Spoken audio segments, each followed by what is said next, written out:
Hello friends, Radhe Radhe, Hare Krishna.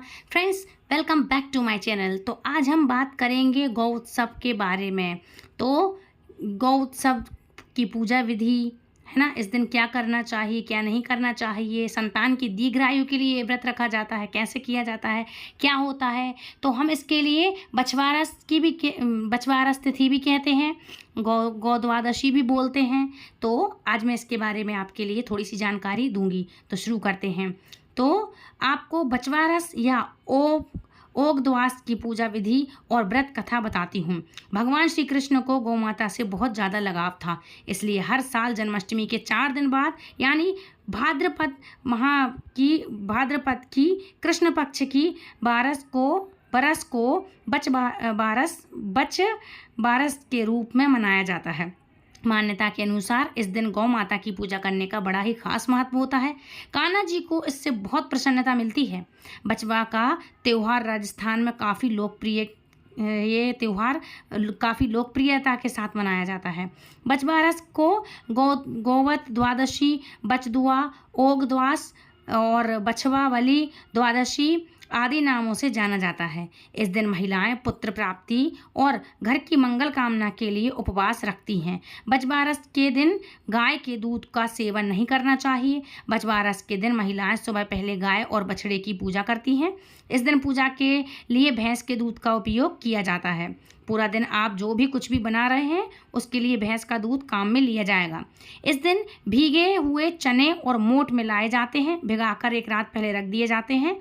उसके दूसरे दिन इन सब चीज़ों का इस्तेमाल किया जाता है, जैसे भीगे हुए चने हैं, मोठ है, बाजरा है, इन सब का बायना निकलता है, वहीं खाया भी जाता है। और जब इसकी कथा सुनते हैं तो वो ये जो मैंने आपको बताया ना कि ये मोठ हुआ या बाजरा हुआ वो हाथ में लेते हैं। जिस तरह हम चावल लेके कथा सुनते हैं उस तरह बाजरा लेके हम कथा सुनना पड़ता है हमको और पूजा करते हैं।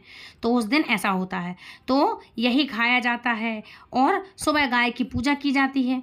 खास बात इसमें इस दिन उस गाय की पूजा करने का ज़्यादा महत्व होता है जिसका बछड़ा होता है, जो छोटा सा होता है, छोटी सी गौ माता हुई या बछड़ा मतलब छोटा बेबी हो गाय का, उसकी पूजा का बहुत महत्व होता है। तो सबसे पहले गाय के बछड़े को और गाय को तिलक लगाएं, भीगे हुए चने मोठ खिलाएं। अगर किसी के यहाँ गाय का बच्चा ना हो तो किसी दूसरे की गाय की भी आप पूजा कर सकते हैं, बच्चे की पूजा की जा सकती है। अगर आपके आसपास कोई सी भी गौशाला नहीं है, जैसे शहरों में मिलना मुश्किल होता है, ये तो पॉसिबल ही नहीं होता, आजकल गाय ज़्यादा दिखती भी नहीं है, तो ऐसी सूरत में गाय को आप बछड़े को और गाय को आप बछवा दस की पूजा के लिए मिट्टी की गाय बना सकते हैं। छोटी सी गमले से मिट्टी निकाल करके मिट्टी की गाय निकाल लें, उसका बछड़ा बनाकर उसकी पूजा करें। घर पर ही हमारे शास्त्रों में इसका महत्व बताते हुए कहा गया है कि बछवारस के दिन जिस घर की महिलाएं गौ माता की पूजा अर्चना करती हैं, गाय को रोटी और हरा चारा खिलाकर उनको तृप्त करती हैं, उस घर में माँ लक्ष्मी की कृपा सदैव बनी रहती है और उस परिवार में कभी भी किसी की भी अकाल मृत्यु नहीं होती। और पुराणों में गौ माता में समस्त तीर्थ होने की बात कही गई है। पूजनीय है गौ माता। गौ माता हमारी माँ है, जिसकी बराबरी ना कोई देवी देवता कर सकता है और ना कोई तीर्थ। गौ माता के दर्शन मात्र से ही ऐसा पुण्य प्राप्त होता है और ना कोई तीर्थ किसी की गौ माता की बराबरी कर सकता है, क्योंकि समस्त देवी देवता सारे तीर्थ तो नहीं, हम अगर तीर्थ सभी देवी देवता तीर्थ हैं जो भी हैं सब गौ माता में समाहित हैं। तो जो बड़े बड़े यज्ञ दान आदि कर्मों से भी प्राप्त नहीं होता है जो गौ माता की सेवा करता है। जो भले ही कितने भी तीर्थ कर ले, जो गौ माता की सेवा करता है ना, उसको तीर्थ की ज़रूरत नहीं, सारे तीर्थ फिर वहीं आ जाते हैं, है ना। तो इन सब यज्ञ आदि जो भी ये करता है, इनके दर्शन करने से इनको पुण्य प्राप्त होता है। जिनको बड़े बड़े तीर्थों से उनको यज्ञ दान आदि कर्मों से भी जो प्राप्त नहीं होता, जो उनकी पूजा करने से होता है। अच्छा, भगवान कृष्ण को गाय और बछड़ों से बड़ा प्रेम था, इसलिए इस त्यौहार को मनाया जाता है और ऐसा माना गया है कि बारत के दिन गाय और बछड़ों की पूजा करने से भगवान कृष्ण सहित गाय में निवास करने वाले सैकड़ों देवी देवताओं का आशीर्वाद हमको मिलता है मान्यता है जिससे जिससे घर में खुशहाली और संपन्नता बनी रहती और भगवान श्री कृष्ण का आशीर्वाद भी प्राप्त होता है, क्योंकि जो इनकी पूजा करता है गाय और बछड़े की, और जो गाय की सेवा करता है, भगवान श्री कृष्ण उस व्यक्ति पे बड़े प्रसन्न होते हैं। पौराणिक जानकारी के अनुसार भगवान श्री कृष्ण के जन्म के बाद माता यशोदा ने इसी दिन गौ माता का दर्शन और पूजन किया था। जिस गौ माता को स्वयं भगवान कृष्ण नंगे पांव जंगल जंगल चराते फिरते और जिन्होंने अपना नाम ही गोपाल रख लिया, उनकी रक्षा के लिए उन्होंने गोकुल में अवतार लिया। ऐसे गौ माता की रक्षा करना, उनका पूजन करना हम सबका धर्म है। शास्त्रों में कहा गया है कि सब योनि में मनुष्य योनि श्रेष्ठ है। यह इसलिए कहा गया है क्योंकि वह गौ माता की निर्मल छाया में अपने जीवन को धन्य कर सके। गौ माता के रोम रोम में देवी देवता और समस्त तीर्थों का वास होता है। इसलिए धर्म ग्रंथ बताते हैं कि समस्त देवी देवताओं और पितरों को एक साथ प्रसन्न करना हो ना, तो गौ माता की सेवा करना शुरू कर दो। गौ माता को रोटी खिलाना चालू कर दो, गौ माता को चारा खिलाना चालू कर दो, उनको भोजन पानी की व्यवस्था कर दो, तो आपके सारे रोग दोष, कोई भी इत्र है पित्र हैं, कुछ भी है, सब दूर हो जाएगा, है ना। और गौ माता की भक्ति, गौ सेवा, इससे बढ़ कर के कोई अनुष्ठान नहीं है, कोई यज्ञ जप तप व्रत नहीं है। गौ माता को बस एक ग्रास खिला दो तो वह सभी देवी देवताओं तक अपने आप ही पहुंच जाता है। भविष्य पुराण के अनुसार गौ माता के पृष्ठ में ब्रह्मा जी का वास होता है, गले में विष्णु का वास होता है, मुख में रुद्र का वास होता है, मध्य में समस्त देवताओं और रोमकूपों में महर्षि गणों का भाग होता है, और कुछ में अनंत नागों का गणों का और नागों का, खुर में समस्त पर्वतों का, और गौमूत्र में गंगा आदि नदियाँ और इन सब नदियों का, और गोमय में लक्ष्मी, और नेत्रों में सूर्य चंद्रमा विराजमान हैं। इसलिए इनका नेत्रों में सूर्य चंद्रमा का वो रहता है इनका आसन। तो गौ माता स्वयं में संपूर्ण देवी देवताओं की भगवती माँ है। अपने आप में समस्त संसार को समाहित करी हैं, जो वो माँ है। तो गौ माता पूजनीय है। गौ माता के रोम रोम में सभी तीर्थों का, सभी देवी देवताओं का स्थान है। सब देवी देवता इन्हीं के अंदर विराजमान हैं। इसलिए बचवा रस गोवत द्वादशी के दिन महिलाएं अपने बेटों की सलामती की, लंबी उम्र और परिवार की खुशहाली के लिए ये पर्व जरूर मनाती हैं। इस दिन घरों में विशेषकर बाजरे की रोटी, जिसे सोगर भी कहा जाता है, और अंकुरित चने, मोठ की सब्जी बनाई जाती है। इस दिन गाय के दूध की जगह भैंस का या बकरी के दूध का प्रयोग किया जाता है। ऐसा माना जाता है वर्ष में यह पर्व दो बार मनाया जाता है। मतलब एक बार अभी जो भाद्रपद में मनाया जाता है अगस्त में, और दूसरा होता है भाद्रपद में मनाते, दूसरा आता है कार्तिक मास में। वर्ष में ये पर्व दूसरी बार मनाया जाता है। एक शुक्ल पक्ष में मनाया जाता है और एक और मनाया जाता है कार्तिक में, भादों में और कार्तिक में। इस दिन पुत्रवती स्त्रियां व्रत रखती हैं, और ये जरूर रखें, और अपने पुत्र के सुख और दीर्घायु की कामना करती हैं। इस दिन पुत्रों की पसंद के व्यंजन बनाएं और उन्हें उपहार दिए जाते हैं। मतलब अपने बच्चों को खुश रखा जाता है। कहीं कहीं माताएं पुत्रों की नज़र उतारती हैं। इस दिन स्त्रियां मूंग, मोठ और बाजरा अंकुरित करके गाय के बछड़े को भी खिलाती हैं। व्रती स्त्रियों को आहार में यही अन्न लेना चाहिए। इसमें न व्रत ऐसा नहीं होता कि आपको पूरे दिन का व्रत रखना है या करना है, या बाद में फलाहार वगैरह खाना है। आप जब मर्जी दिन में खा सकते हैं। बस आपको यह ध्यान रखना है कि इस व्रत के अंदर आपको गेहूं, चावल, इस तरह की चीज़ें नहीं खानी चाहिए। गेहूं, चावल, दाल, ये सब चीज़ें नहीं खानी चाहिए। इस दिन गाय का दूध नहीं पीना बिल्कुल भी वर्जित माना गया है, और केवल भैंस का दूध या बकरी का दूध भी आप ले सकते हैं। अब मैं आपको पूजन की सामग्री और पूजन विधि बताती हूँ। पूजन के लिए भैंस का दूध, दही लें, भीगा हुआ चने और मोठ लें। मोठ बाजरे में घी और चीनी बनाएं। गाय को रोली का टीका लगाएं। चावल के स्थान पे बाजरा लगाएं, और बायने के लिए इसमें बायना ज़रूर निकालना चाहिए तो निकलता है। और बायना हमारे बच्चों के लिए, आशीष के लिए होता है। अपनी सासू माँ को भी दें, बच्चों के लिए भी दें, और माँ को लिए भी चढ़ाएं। ठीक है, तो बायने के लिए कटोरी में भीगा हुआ चना, मोठ, बाजरा और पैसे, कुछ पैसे रख करके, या रुपए रख लें आप, सिक्के जो भी हों, इन सबको रखें। कोई भी चीज़ दक्षिणा के बिना पूरी नहीं होती, तो कुछ पैसे ज़रूर से रख लेना।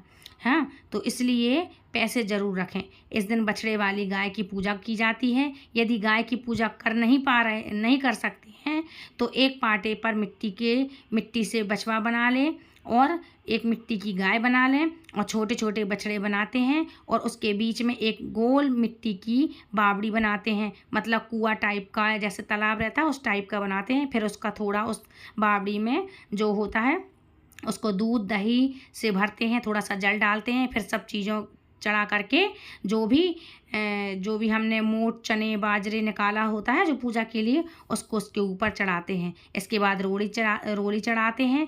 थोड़ी सी दक्षिणा, 1 रुपये का, 2, 5 जितने का भी हो सिक्का चढ़ा करके, कुछ भी आप चढ़ा सकते हैं। फिर उसके बाद खुद को तिलक लगाते हैं, बच्चों को तिलक लगाते हैं, हाथ में मोठ और बाजरे के दानों को लेकर के कहानी सुनते हैं। कहानी सुनने का अपना एक फल होता है, कहानी ज़रूर सुनें। कई जगह पे बछवा के चित्र भी मिलते हैं और आप इनकी पूजा भी कर सकते हैं। कई जगह पर स्त्रियां अपने कुंवारे लड़कों की कमीज पर साथियाँ यानी स्वास्तिक बनाती हैं और आपको पहनाती हैं और कुएं को पूछती हैं, मतलब कुआं होता है ना, कुआं, बावड़ी, तालाब, उनको पूछती हैं। इससे बच्चे के जीवन की रक्षा होती है। भूत प्रेत, नज़र और रात में अचानक डर से उठकर चिल्लाना, बचाओ बचाओ कहना, ये सब दूर हो जाता है। अब मैं आपको बजपास की कथा बताती हूँ। यह एक बहुत पौराणिक कथा है। यह बनाना क्यों शुरू हुआ, क्यों इसको मनाते हैं। बच पर्व को मनाने के पीछे मान्यता यह है कि इस दिन कृष्ण पहली बार गाय चराने के लिए निकले थे। यह माता यशोदा और पुत्र कृष्ण में प्रेम का उदाहरण है। जैसा कि सभी जानते हैं, श्री कृष्ण माता यशोदा की आँख के तारे हैं। माता यशोदा अपने प्यारे पुत्र को देखे बिना एक पल भी नहीं रह पाती थीं। पुत्र कृष्ण भी माता पर पूर्ण भक्ति रखते थे और खेलने के बीच बीच में भी थोड़ी थोड़ी देर में उनके पास आकर के एक चक्कर जरूर लगाते थे। माँ को अपने देख जाते थे और फिर चले जाते थे खेलने। उनको बहुत प्रेम करते थे और माँ भी उनको बहुत प्रेम और दुलार किया करती थी। अपने प्यार जताते हैं। ऐसे में माँ बेटे के जो प्रेम है, उसी से पूरा उनका दिन इसी तरह से कटता था। श्री कृष्ण ने भी गाय चराने जाने की हट बांट ली, माँ को बता दी थी। उनको मना कर दिया माँ ने।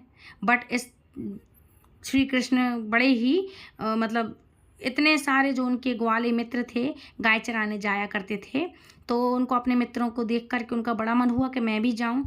तो यह देखकर श्री कृष्ण भी गाय चराने की जिद कर बैठे। माता यशोदा इस चीज़ से परिचित थी कि आयु के अनुरूप पुत्र को घर से बाहर भेजना ही पड़ेगा। मतलब पुत्र अब ज़्यादा दिन घर थोड़ी रहेगा। अपने पुत्र को इतनी देर बाहर भेजने के नाम से वह चिंतित हो जाती थी। बहुत बार टाल मटोल करने के बाद भी आखिरकार भाद्रपद के कृष्ण पक्ष की द्वादशी तिथि को कृष्ण का जंगल में गाय चराने जाना निश्चित किया गया। श्री कृष्ण को हर कष्ट से बचाने के लिए माता यशोदा ने लाख जतन किए। उनका लाडला जितनी देर घर से बाहर रहने वाला था, इसलिए माता ने अपने पुत्र के पसंद के बहुत सारे व्यंजन बनाए। श्री कृष्ण मात्र माता यशोदा के लाडले नहीं थे, वो तो सारे गोकुल उन परिजनों के उन सबके लाडले थे। उन पे सब लोग जान छिड़का करते थे। इसलिए श्री कृष्ण के प्रथम वन आगमन पर गोकुल गांव की प्रत्येक माता ने कृष्ण के प्रति दुलार प्रकट किया और उनके पसंद के बहुत सारे व्यंजन बनाए। श्री कृष्ण के साथ बन जाने वाले गाय और बिचरने वाले के लिए मूंग, ओट, बाजरा अंकुरित किया गायों और बछड़ों का श्रृंगार हुआ। सुबह यशोदा माता ने श्री कृष्ण को बहुत सुंदर सा सजाया, काला टीका लगाया, उन्हें पूरे दिन खाने के लिए ढेर सारे व्यंजन दिए। उनके साथ ब्रज की सारी माताओं ने श्री कृष्ण के लिए बहुत सारे व्यंजन बांध दिए। गाय और बच्चों का श्रृंगार हुआ। पूजा के बाद उन्हें अंकुरित अनाज खिलाया गया। इस तरह माँ की ममता से श्री कृष्ण का पहला गोवश आचरण संपूर्ण हुआ, मतलब गौ चराने का प्रथम कार्य हुआ। श्री कृष्ण के वापस आने तक गांव की किसी महिला ने उनकी चिंता में भोजन नहीं किया।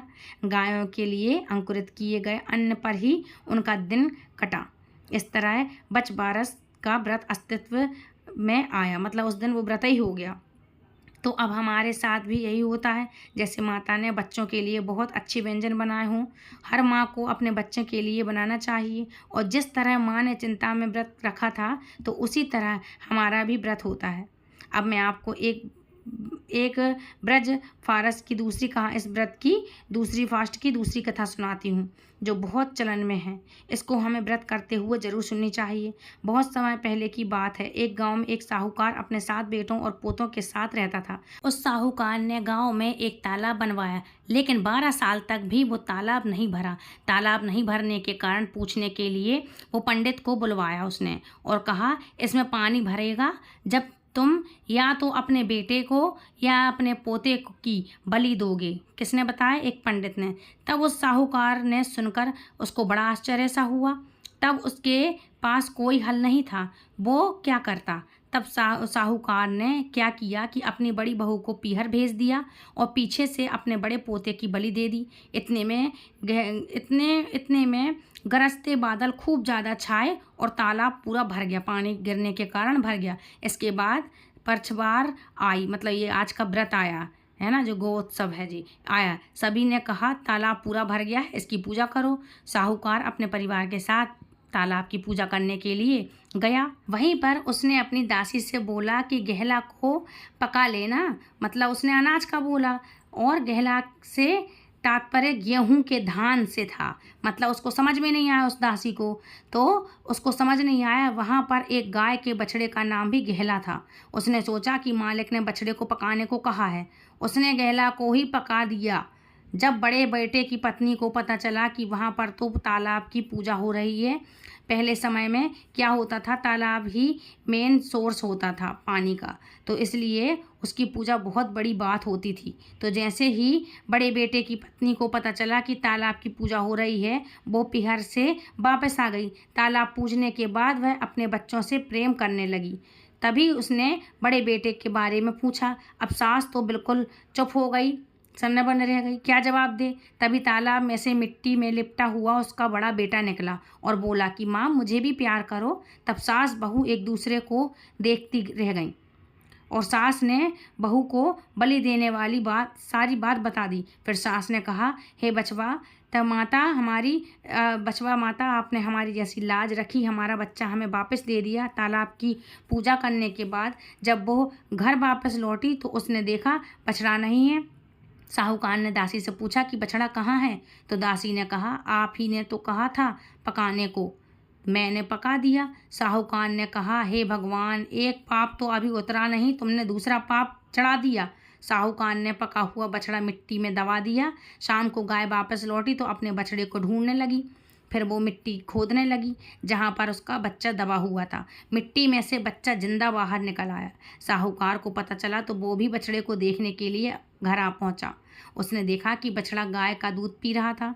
बढ़िया दूध पीने में बढ़िया वो मस्त और मगन था।